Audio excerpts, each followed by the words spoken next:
But also that's a price that's already been paid for you. That when Jesus Christ, the Lamb of God, was on the cross, He was without spot, wrinkle, or blemish. He needed to pay that price for you. For me, for everybody that's in this place. All you have to do is just accept it. And it's crazy to go through life all beat down. It's crazy to go through life all beat up. It's crazy to go through life day after day, year after year, never satisfied, never happy, never content, and trying to find other things, other people, other places, other stuff in your life to make you content. You'll never be. Never be. Never be. You'll just leave you empty and undone. Just longing for more. And then when you get it, it's the same effect. Empty and undone. Can you relate? Yes. So I want to ask you something. And be honest with yourself. Do you feel like an Ishmael sometimes?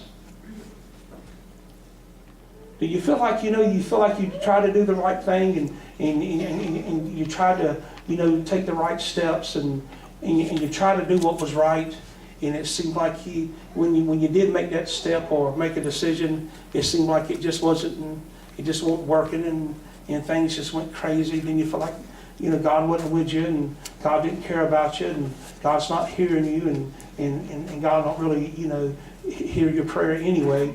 And you sort of pretty much put yourself in a place like Hagar did.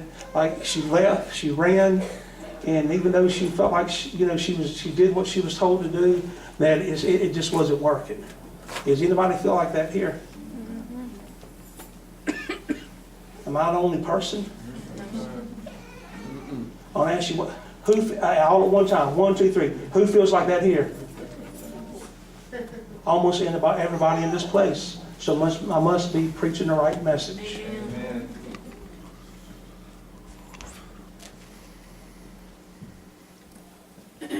But sometimes I come to find out it's not that you're not doing well, you just don't do it long enough. You get at the point in your life and you're almost there, and you say, oh, forget it, man, it ain't worth it.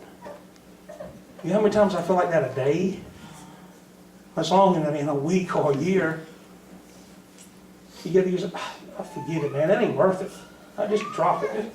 Forget it all. Just forget it. And you can talk about that in every area of your life, what it may be. It can be a ministry, it can be in your marriage, it can be in your finances, it can be any place whatsoever. But you feel like Ishmael. And you feel like just giving up and caving in and quit.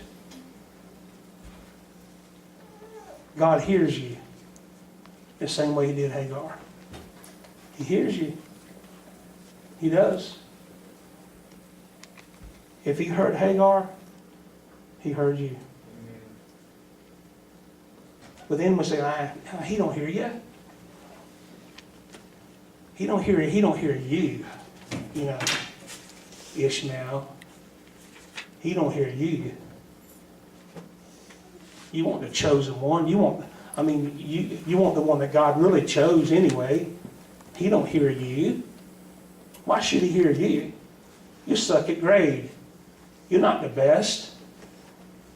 Why should God hear you?